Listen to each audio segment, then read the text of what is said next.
तुम्हारी नजर करम हो तो काम हो जाए। तो guys welcome back to my video. क्या ही बेहतरीन वीकेंड का स्टार्ट हुआ है भाई।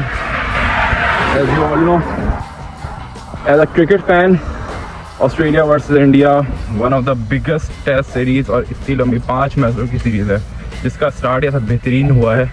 और इस मैच से आप अगर ये अंदाज़ा लगाएं कि टेस्ट मैच की जो खूबसूरती है वो जो है रिवाइव होती है अगर बॉलिंग पिचेस ज़्यादा बनाए जाएँ। जैसे कि हम देखें तो आजकल बैटिंग डोमिनेटिंग क्रिकेट हो रही है। लाइक T20 में बैट्समैन डोमिनेट करता है।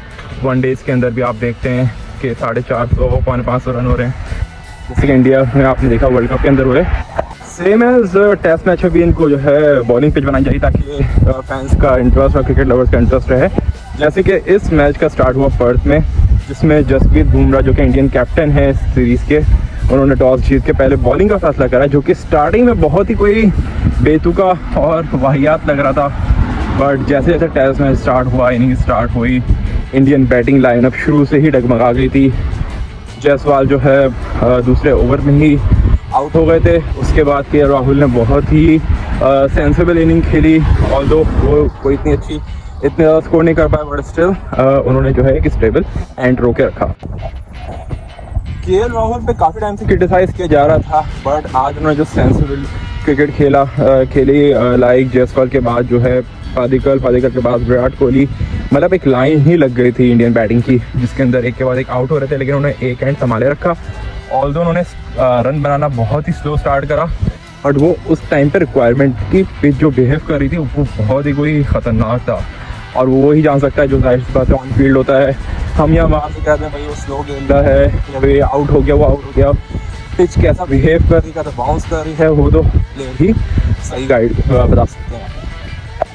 केएल राहुल के बाद अगर कोई इनिंग जो है इंडिया की तरफ से हाईलाइटेड देखी जाए तो वो ऋषभ पंत, जो कि इंडिया को पास्ट 1.5 ईयर्स से जो है इसकी बैटिंग में, इंडियन बैटिंग में जो है एंकर की इनिंग खेलते हैं। उन्होंने आज वही करा और 30 ऑड रन बनाए। और फिर जो इंडिया की तरफ से आज डेब्यूटेंट थे एनके रेड्डी, उन्होंने जो है बहुत अच्छी 41 रन की इनिंग खेली। और जो डेब्यूटेंट और ऑस्ट्रेलिया जैसी ऑपोजिशन पर्थ के ग्राउंड जहाँ पे पिच जो है बॉलर्स की फेवर में हो, बट स्टिल जिस कॉन्फिडेंस से उन्होंने खेला, उनका रन रेट भी बहुत बेहतर था टेस्ट मैच में, जबकि इतना कंसीडर नहीं होता रन रेट, बट स्टिल उन्होंने बहुत ब्रेवली खेला और जो है ना बिल्कुल कॉन्फिडेंस लग रहा था कि भाई हाँ टैलेंट उन्होंने शोकेस करा। वो अंडर प्रेशर नहीं है सिचुएशन के हिसाब से, ऑल्दो बहुत वर्स्ट सिचुएशन में आया था जब इंडिया जो है 6 डाउन था, उस वक्त वो खेलना है।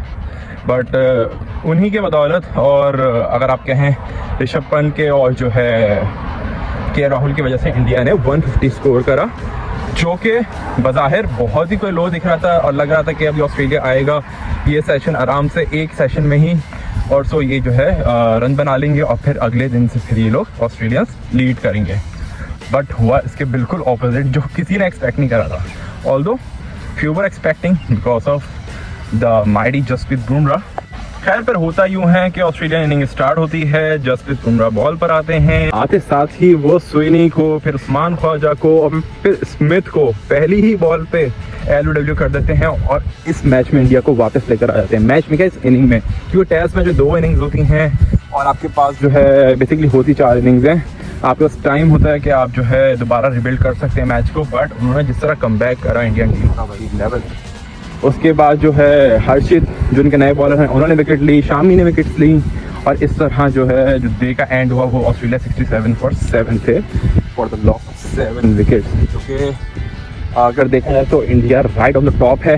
कल पहले सेशन में इंडिया रैप अप करना चाहेगा कि with in 10 overs he Australia को रैप अप करे अराउंड 75 ऑड रन के, क्योंकि कल भी पिच मजीद जो कॉमेंटेटर्स और जो पिच रिपोर्ट है वो मजीद बिगड़ेगी, बॉलर्स की फेवर में जाएगी और इंडिया को जो ये 70+ रन की जो लीड मिलने के चांसेस हैं वो जो है बहुत ज़्यादा पॉजिटिव हो सकते हैं इंडिया के हक में। अगर इंडिया मज़ीद उसके अंदर 150 फिर ऐड करता है तो 225, 230 और 250 के अराउंड का टारगेट ऑस्ट्रेलिया के लिए बनाना 4th इनिंग में बहुत मुश्किल होगा, क्योंकि पिच जो है जैसे जैसे टाइम गुजरता जाएगा मज़ीद बॉलर की फेवर में जाती रहेगी। तो टेस्ट मैच का जो ये खूबसूरती है ये अभी तक बरकरार है भाई। ये बिल्कुल भी बीइंग पाकिस्तानी, लेकिन मैं इंडिया वर्सेस ऑस्ट्रेलिया देख रहा था, नॉट बिकॉज कि इंडिया को हारता देखने का दिल चाह रहा था, ये केस नहीं था। बट जब दो स्ट्रॉन्ग नेशन आपस में कम्पीट करती हैं तो एक मज़ा ही आता है। आप क्रिकेट फैन है, may the best team win, but we wish India के वो बाउंस बैक करे और वर्ल्ड चैम्पियनशिप के लिए क्वालिफाई करे।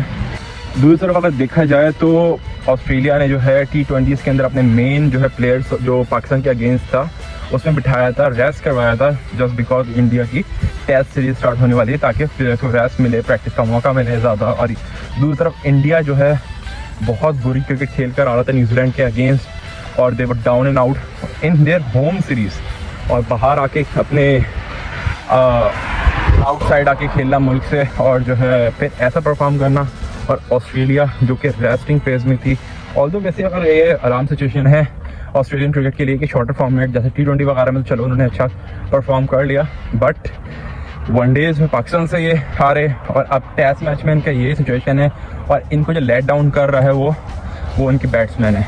पाकिस्तान से वनडे, पहले वनडे में भी ऑल्दो पैट कमिंस ने आखिर में आके बचा लिया था, लेकिन आप अगर देखें दोनों मैचेस में, तीनों मैचेस में बैट्समैन उनके सारे फेल हुए थे। फिर उन्होंने सारे बैट्समैनों को अपने T20 में नहीं खिलाया था जो मेन बैट्समैन थे उनके। फिर अब ये ऑस्ट्रेलिया इंडिया के अगेंस्ट आया तो इंडिया के अगेंस्ट भी एक्सपोज हो गया। अभी पहली इनिंग में ही एक्सपोज होगा, इनकी टॉप ऑर्डर तो चला ही गया, तो टेल एंडर्स खेलना है। तो इन शॉर्ट ऑस्ट्रेलिया के लिए एक आराम सिचुएशन है, क्योंकि जाहिर सी बात है आगे चैम्पियंस ट्रॉफी है, जहाँ भी होती है होगी तो ना, चाहे वो हाइब्रिड को होती है, पाकिस्तान में होती है, कहीं भी होती है, पर ये आराम सिचुएशन है ऑस्ट्रेलिया के लिए, आराम है भाई। मैं तो ऑस्ट्रेलिया की बॉलिंग का फ़ैन हूँ भाई।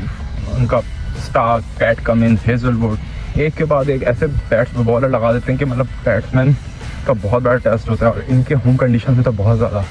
तो भाई क्रेडिट गोज़ टू इंडिया जिन्होंने 150 भी स्कोर करा, और क्रेडिट गोज़ टू पाकिस्तान जिन्होंने ODI सीरीज़ जीती। बहुत बड़ा टेस्ट होता है बैट्समैन का ऑस्ट्रेलियन बॉलर्स के अगेंस्ट, लेकिन ऑस्ट्रेलियन बैटिंग अभी बहुत ही वर्स्ट चल रही है भाई।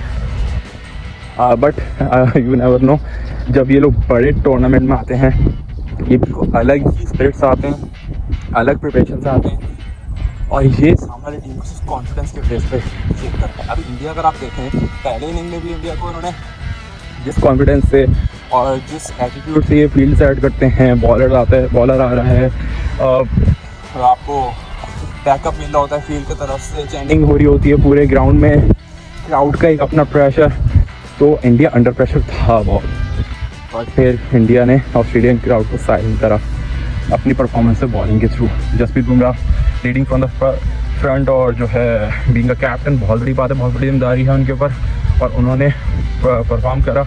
अब फ्रंट 3 विकेटें ली, एग्जाम्पल ऐड करी कि भाई that's how the leader leads, that's great. अब कल मिलते हैं आपसे, देखते हैं कल क्या होता है। आई होप कि इंडिया जो है पहले 10 ओवर में ही रैप अप करे और जो है एक अच्छी लीड दे। ऑस्ट्रेलिया को कल पूरा दिन खेले इंडिया फिर, और थर्ड डे में फिर अगर ऑस्ट्रेलिया आता है खेलने के लिए तो उनको क्विक सेशन में ही आउट करे, और पहला टेस्ट तो भाई अपने नाम करे, जो कि ईजी तो नहीं है खैर कुछ भी, बट चांसेस बहुत हैं।